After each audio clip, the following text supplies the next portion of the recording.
ಲೋಂಡಾ ಗ್ರಾಮದಲ್ಲಿ ನಮ್ಮ ಕರ್ನಾಟಕ ಯುವ ರಕ್ಷಣಾ ವೇದಿಕೆಯ ರಾಜ್ಯಾಧ್ಯಕ್ಷರಾದ ಡಾಕ್ಟರ್ ಸುನಿಲ್ ಎಂಎಸ್ ಅವರು ಭೇಟಿ ನೀಡಿ ಲೋಂಡಾ ಬಸ್ ನಿಲ್ದಾಣವನ್ನು ಪರಿಶೀಲಿಸಿದರು. ಪರಿಶೀಲನೆಯ ವೇಳೆ ಮಾತನಾಡಿದ ಅವರು, ಇಲ್ಲಿನ ಬಸ್ ನಿಲ್ದಾಣದಲ್ಲಿ ಸಾರ್ವಜನಿಕರಿಗೆ ಅಗತ್ಯವಾದ ಯಾವುದೇ ಮೂಲಭೂತ ಸೌಲಭ್ಯಗಳು ಇಲ್ಲದಿರುವುದು ಅತ್ಯಂತ ಖೇದಕರ ಸಂಗತಿ ಎಂದು ಹೇಳಿದರು.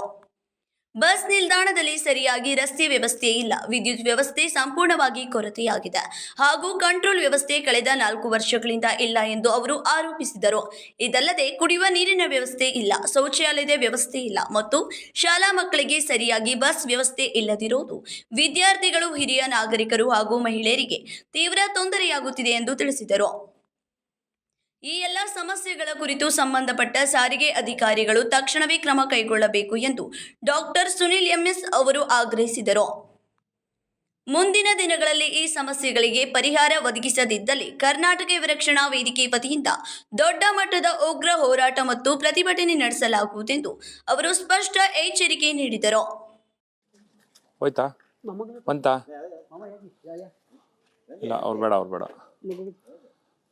ನೋಡಿ, ಈಗ ತಾನೇ ನಾವು ಲೋಂಡಾ ಗ್ರಾಮದ ಸಭೆಯಲ್ಲಿ ಸಂಬಂಧಪಟ್ಟಂತೆ ಮಾತಾಡಿರೋ ವಿಚಾರದ ಪ್ರಕಾರ ಇವತ್ತಿನ ದಿನ ನಮ್ಮ ಬೆಳಗಾವಿ ಜಿಲ್ಲೆಯ ಖಾನಾಪುರ ತಾಲೂಕಿನ ಗಡಿಭಾಗದ ಲೋಂಡಾ ಗ್ರಾಮದಲ್ಲಿ ನಿಂತಿದ್ದೀವಿ. ಅದರಲ್ಲೂ ಮಾನವನ ಒಂದು ಬೆಳವಣಿಗೆಗೆ, ಅವನ ಒಂದು ಬದುಕಿಗೆ ಮೂಲ ಸೌಕರ್ಯ ಅನ್ನೋದರಲ್ಲಿ ಸಾರಿಗೆ ವ್ಯವಸ್ಥೆ, ಕರ್ನಾಟಕ ಸರ್ಕಾರದ ಸಾರಿಗೆ ವ್ಯವಸ್ಥೆಯ ಒಂದು ವ್ಯವಸ್ಥಿತವಾದಂಥ ಏನು ಬಸ್ ನಿಲ್ದಾಣ ಯಾವ ಅವ್ಯವಸ್ಥೆಯಲ್ಲಿ ಇಲ್ಲಿದೆ ನೋಡಿ.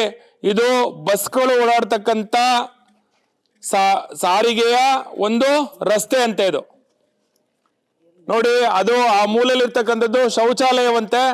ಈ ಬಿಲ್ಡಿಂಗ್ನ ನೋಡಿ, ಈ ಬಿಲ್ಡಿಂಗ್ ಮೇಲ್ಗಡೆ ಯಾವ ತರ ಮರಗಳು ಬೆಳ್ಕೊಂಡಿದೆ. ಇದೆಲ್ಲ ಮರಗಳು ಅಂದ್ರೆ ಇದು ಒಂದು ಸಾರಿಗೆ ವ್ಯವಸ್ಥೆಯ ಬಸ್ ನಿಲ್ದಾಣ ಇದು. ಅಲ್ಲಿ ನೋಡಿ, ಆ ಮೂಲೆಯಲ್ಲಿ ಕುಡಿಯುವ ನೀರಿನ ವ್ಯವಸ್ಥೆ ಅಂತ ಹಾಕಿದ್ದಾರೆ.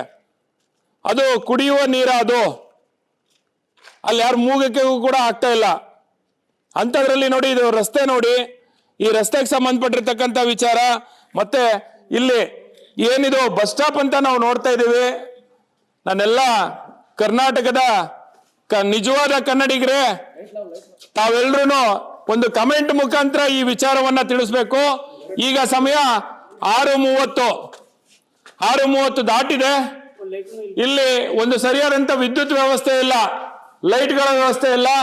ಇಲ್ಲಿ ಸಂಬಂಧಿಸಿರ್ತಕ್ಕಂಥ ಅಧಿಕಾರಿಗಳು ಕೂಡ, ಈ ಒಂದು ಬಸ್ ನಿಲ್ದಾಣಕ್ಕೆ ಸಂಬಂಧಿಸಿರ್ತಕ್ಕಂಥ ಅಧಿಕಾರಿಗಳು ಇಲ್ಲ. ಈ ಎಲ್ಲ ಕಚೇರಿಗಳಿಗೆ ಬೀಗ ಹಾಕಿದ್ದಾರೆ ನೋಡಿ. ಇದು ನಮ್ಮ ಒಂದು ಲೋಂಡಾ ಗ್ರಾಮದ ಬಸ್ ನಿಲ್ದಾಣ. ಇಲ್ಲಿ ಯಾವ ರೀತಿಯ ವ್ಯವಸ್ಥೆ ಇದೆ ಅಂತಂದ್ರೆ, ಇಲ್ಲಿ ಯಾವುದು ಸುರಕ್ಷಿತವಾದಂತ ಒಂದು ಸೌಲಭ್ಯ ಇಲ್ಲ. ಮತ್ತೆ ಸಂಜೆ ಆಯ್ತು ಅಂತಂದ್ರೆ ಇಲ್ಲಿ ಆಗುವಂತ ಅನಾಹುತಗಳಿಗೆ ಅವರೇ ನೇರ ಜವಾಬ್ದಾರಿಗಳಾಗ್ತಾರೆ. ಇಲ್ಲಿ ಯಾವ ಸುರಕ್ಷತೆನೂ ಕೂಡ ಇಲ್ಲ ನೋಡಿ. ಆ ವಿದ್ಯುತ್ ವ್ಯವಸ್ಥೆ ಹೆಂಗಿದೆ ಅಂತಂದ್ರೆ, ಅದು ಯಾವತ್ತು ಹಾಕಿದಾರೋ ಗೊತ್ತಿಲ್ಲ.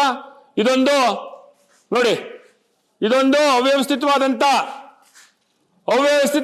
ಒಂದು, ಈಗ ಬಂದು ನಾವು ಮಾತಾಡ್ತಾ ಇದೀವಿ ಅಂತ ಅನ್ನೋದಕ್ಕೆ ಒಂದೇ ಒಂದು ಲೈಟ್ ಬಂತ ಅಷ್ಟೇ. ಇಲ್ಲಿ ಯಾರಾದ್ರೂ ಹೆಣ್ಮಕ್ಳಾಗ್ಲಿ, ವಿದ್ಯಾರ್ಥಿನಿಯರಾಗ್ಲಿ ಸಂಜೆ ಟೈಮ್ ಏನಾದ್ರೂ ಅವರ ಮನೆಗೆ ನಾನು ಸುರಕ್ಷಿತವಾಗಿ ಹೋಗ್ತೀನಿ ಅನ್ನೋದಕ್ಕೆ ಅವರ ಜೀವ ಮೇಲೆ ಯಾವುದೇ ಆದಂತ ಜವಾಬ್ದಾರಿ ಇಲ್ಲ. ಸುಮಾರು 4 ವರ್ಷಗಳಿಂದ ಸಾರಿಗೆ ವ್ಯವಸ್ಥೆಯಲ್ಲಿ ಇಲ್ಲಿ ಕಂಟ್ರೋಲರ್ ಅಂತ ಒಬ್ರು ಇರ್ತಾರೆ. 4 ವರ್ಷದಿಂದ ಆ ಕಂಟ್ರೋಲರ್ ಇಲ್ಲ. ಆ ಕಂಟ್ರೋಲ್ ಅನ್ನೋ ಅಧಿಕಾರಿ ಇಲ್ಲಿ ಕೆಲ್ಸಕ್ಕಿಲ್ಲ. ಮತ್ತೆ ಇಲ್ಲಿಂದ ಕೇವಲ 1.25 ಕಿಲೋಮೀಟರ್ ದೂರದಲ್ಲಿ ರಾಜ್ಯ ಮತ್ತೆ ನಮ್ಮ ರಾಷ್ಟ್ರೀಯ ಹೆದ್ದಾರಿ ಇದೆ. ಆ ರಾಷ್ಟ್ರೀಯ ಹೆದ್ದಾರಿಯಿಂದ ಒಳಗಡೆ ಬರ್ತಕ್ಕಂಥ ಒಂದು ಬಸ್ಗಳ ವ್ಯವಸ್ಥೆ ಇಲ್ಲ. ಸಂಪೂರ್ಣವಾಗಿ ಅವ್ಯವಸ್ಥೆ ಆಗಿರ್ತಕ್ಕಂಥ ಇದು ಕ್ಷೇತ್ರ. ಇಲ್ಲಿ ಯಾವ ಸೌಲಭ್ಯಗಳನ್ನು ಕೂಡ ನೀಡಿಲ್ಲ. ಸಂಬಂಧಪಟ್ಟಿರ್ತಕ್ಕಂಥ ಅಧಿಕಾರಿಗಳಿಗೆ ಇಲ್ಲಿನ ಸಾರ್ವಜನಿಕರು ಹಲವಾರು ಬಾರಿ ತಮ್ಮ ಸಮಸ್ಯೆಗಳನ್ನ ಅಧಿಕಾರಿಗಳಿಗೆ ಹೇಳ್ಕೊಂಡಿದ್ದಾರೆ. ಇದಕ್ಕೆ ಬೆಲೆ ಇಲ್ಲ. ಇದಕ್ಕೆ ಬೆಲೆ ಇಲ್ಲ. ಇಲ್ಲಿ ಕಾರಣ ಏನು? ಇದೊಂದು ಗಡಿ ಭಾಗದ ಕರ್ನಾಟಕದ ಗ್ರಾಮ. ಯಾಕೆ ಕನ್ನಡಿಗರು ವಾಸ ಮಾಡ್ತಿಲ್ವಾ? ಕನ್ನಡಿಗರು ಗ್ರಾಮ ಪಂಚಾಯತಿಗೆ ಕಂದಾಯವನ್ನ ಕಟ್ತಾ ಇಲ್ವಾ? ಸಾರಿಗೆ ವ್ಯವಸ್ಥೆ ಆ ಒಂದು ಸಂಸ್ಥೆಗಳಿಗೆ ಸರಿಯಾದಂತ ಟಿಕೆಟ್ಗಳನ್ನ ತೆಗೆದುಕೊಳ್ತಾ ಇಲ್ವಾ? ಸುಮಾರು 2,000-3,000 ಜನಸಂಖ್ಯೆ ಇರತಕ್ಕಂತ ಈ ಗ್ರಾಮಕ್ಕೆ ಇಷ್ಟು ಅನ್ಯಾಯ ನಡೀತಾ ಇದೆ ಅಂತಂದ್ರೆ ಇದ್ರ ವಿರುದ್ಧ ಮುಂದಿನ ದಿನಮಾನಗಳಲ್ಲಿ ಉಗ್ರ ಪ್ರತಿಭಟನೆಯನ್ನ ನಮ್ಮ ಸಂಘಟನೆ ಮೂಲಕ ನಾವು ಹಮ್ಮಿಕೊಂಡಿದ್ದೀವಿ. ಹೆದ್ದಾರಿ ಬಂದ್ ಮಾಡಿ ಅಧ್ಯಕ್ಷರೇ, ಸಂಬಂಧಪಟ್ಟ ಇಲಾಖೆಗಳಿಗೆ ಸರಿಯಾದಂತ ಸೂಕ್ತ ಕ್ರಮ ಕೈಗೊಳ್ಳಲಿಕ್ಕೆ ಆದೇಶವನ್ನ ನೀವು ಕೊಡಿ. ಅಣ್ಣ, ಇದಕ್ಕೆ ಸಂಬಂಧಪಟ್ಟಿರ್ತಕ್ಕಂಥ PL ಏನು ಬರ್ತದೆ ಅದನ್ನ ತಾವು ಕೂಡ ಅಪ್ಡೇಟ್ ಮಾಡಿ ಅಣ್ಣ. ನೇರವಾಗಿ ನನ್ನೆಲ್ಲ ಕನ್ನಡದ ಕುಲಕೋಟಿ ಬಾಂಧವರಿಗೆ ನಾನು ಕೇಳ್ಕೊತಾ ಇದ್ದೀನಿ, ಇಲ್ಲಾಗಿರ್ತಕ್ಕಂಥದ್ದು ಸಂಪೂರ್ಣವಾದಂಥ ದೌರ್ಜನ್ಯ, ಅನ್ಯಾಯ, ಸಾರ್ವಜನಿಕರ ಆಸ್ತಿ. ಇದು ಯಾವ ರೀತಿ ಕಳಪೆ ಆಗಿದೆ ಅಂತ ತಾವೆಲ್ಲ ನೋಡ್ಬೋದು. ಯಾವುದೇ ಆದಂತ ಸುರಕ್ಷಿತ ವ್ಯವಸ್ಥೆ ಇಲ್ಲ. ಆ ಭಾಗದಲ್ಲೆಲ್ಲ ಕಾಡುಗಳು ಪ್ರಾರಂಭ ಆಗುತ್ತೆ. ಕಡು ಪ್ರಾಣಿಗಳೇನಾದ್ರೂ ಬಂದು ಅನಾಹುತ ಮಾಡಿದ್ರೆ ಅದಕ್ಕೆ ಯಾರು ಜವಾಬ್ದಾರರು ಇಲ್ಲಿಲ್ಲ.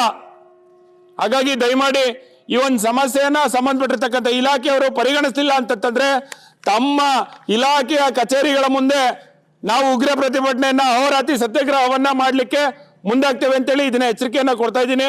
ಜೈ ಭುವನೇಶ್ವರಿ. Krishna Kamble, KMM Kannada news, Belagavi.